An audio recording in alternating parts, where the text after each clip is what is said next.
Hi everyone, today I want to talk about confidence and more specifically how to build your confidence when it comes to health and fitness. Now for most people, starting a new exercise regime or eating differently and making all these changes to your life is something completely out of people's comfort zone. So it may be that people are confident in lots of other areas of their life, but because health and fitness and exercise and everything that encompasses is something so different for them and so far out of their comfort zone, that they lack confidence in that specific area. I've trained a lot of people over the years, and I would say most of them have a reasonable amount of confidence across different parts of their life. But at the beginning of the process with me, they're very nervous, and they're often worried about all the things they can't do, and they make sure they tell me all the things they're not good at.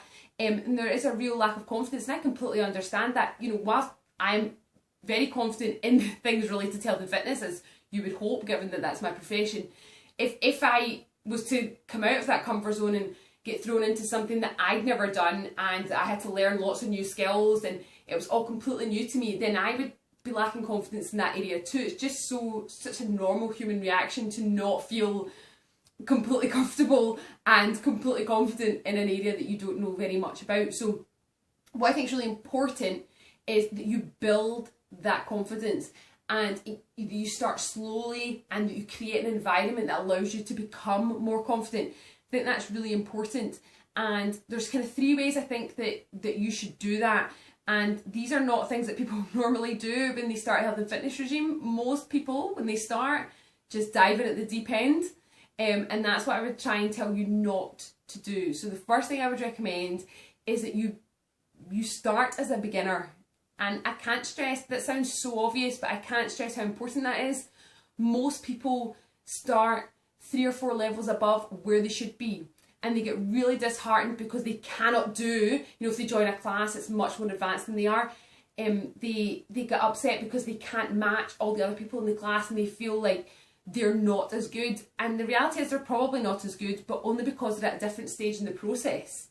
Somebody could have been training for 2 years and you're coming in to join them. Naturally, you're not going to be as good as them. That's just a fact of life. If somebody's got more experience than you, they're going to be better than you. It doesn't mean that you'll never get to that point. And I think it's really important to just accept that you're a beginner. Start off at a beginner level. If there's things you're better at than you thought, fantastic. Move up a bit quicker.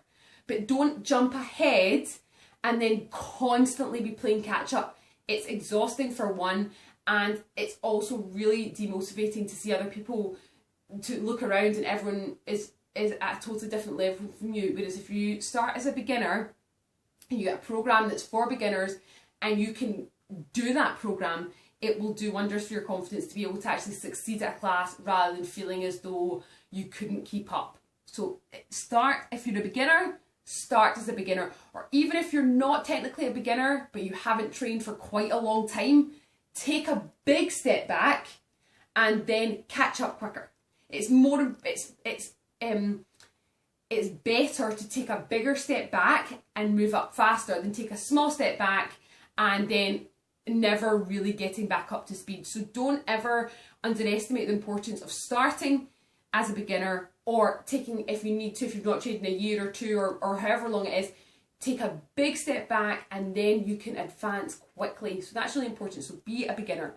The second thing I would say is to create the right environment around you. So this has got more to do with your personality than anything else. So, some people like going to, a kind of budget gym where they'll be totally left alone, and they like that because they want to be in isolation.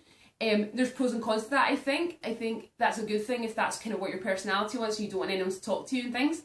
The downside of that is you won't get any support, and sometimes at the beginning of your journey you'll need a little more support, so just bear that in mind if that's kind of what's in your mind when you start.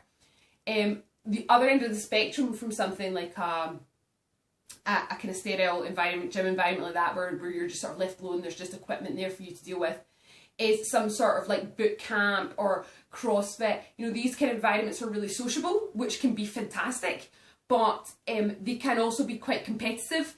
And if you're right at the beginning, that might not be an environment you want to be a part of, or it might be the sort of environment that you'll thrive in. So that comes down again to your personality. starting at home can be a good balance if you are very self-conscious, because it means you can train in your living room. You can either do that with something online, or like a DVD, or you can have a personal trainer come to your house. So there's that kind of real private option. But I think what's really important when you're considering what way to start, convenience is always a factor. You want to do something that's easy for you to get to from work, or is easy for you to fit in. But also think about your personality and what's going to motivate you. That's really, it's something to really consider. Because if you're uncomfortable in whatever environment you're going to, or you're kind of, it's not motivating you, then you're not going to carry on. So you need to think about what's a good fit for you, and that's a really personal decision. But I think creating that right environment, particularly when you're starting, is really important. Now, just because you start a certain way doesn't mean you can't move. So it may be that you want to kind of start on your own, to build your confidence, and then you want to move into a group environment and get the kind of buzz that comes with that, and a wee bit of competition things. Those things can all be great, but it depends kind of where your confidence is at the beginning, and how much help you want from a group environment, or how much you want to be on your own. So that's something to really consider, and I think that's something maybe people don't always think about when they're starting the process, but it's important. And the third thing is, as well as creating the right environment in terms of your actual surroundings, I think it's important that you surround yourself with the right people. And I don't necessarily mean people in the gym or in your boot camp or wherever. I mean your immediate circle, your friends and family.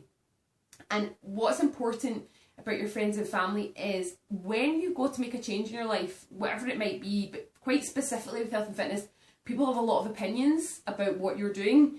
And it's important that you make sure you spend more time with people that are going to support you, and less time with people that are going to, I'm trying not to say make you feel bad about it, but there are people in your life, in everybody's life, that kind of try to pull you back. There can be lots of reasons for that. It's generally their own issues, but if you're really trying to make a change, you need to make sure that you lean more towards the people that are really going to support you in whatever you're going to do, and that you spend less time with those people that are going to pull you back. And it may be also that you maybe initially only talk to a few people about making that change. I think sometimes when, and I probably shouldn't say this, but women can be really bad for talking exclusively about diets. In an office environment and things, it can be like the whole conversation is about diets and weight loss. And that actually isn't a very positive environment to be in. And you get lots and lots of opinions on what you should be doing, and that can be very, very confusing. So if you're really early in the process, as I said, migrate towards people that you know are going to support you, but also potentially don't share your journey with everybody initially until you've built a wee bit of confidence in what you're doing, because you're going to get a lot of opinions. And quite frankly, some will be absolutely bonkers. I mean, the things that people tell me that people in their workplace are suggesting that they do, it's the kind of thing where everybody's an expert, everyone's an expert in weight loss. And you need to be confident in your own process before you can really absorb lots of opinions. So I would say, just be mindful of who you tell in those first few weeks that you're making some changes. And because you might think that those conversations are going to help, but actually often they just create more confusion. And you might also get some kind of negative comments from people sort of, not necessarily putting you down, but sort of making a suggestion that you're not going to succeed. How are you going to do that if you've got this night out? And how are you going to do that? And how are you going to fit that in? Kind of putting doubts in your own mind of the things that actually everybody worries about when they start a new health and fitness goal. They worry about fitting everything in. They worry about setbacks, and kind of you don't want somebody who's going to kind of point all that out to you, I think is the best way to put it. So surround yourself with good people and kind of share your journey with people that you think will support you with it.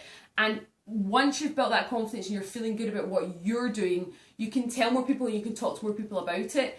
But it can be sometimes good to not have all that noise coming your way when you're just beginning. So there's some tips on how to build confidence with your health and fitness. Don't underestimate the importance of building confidence.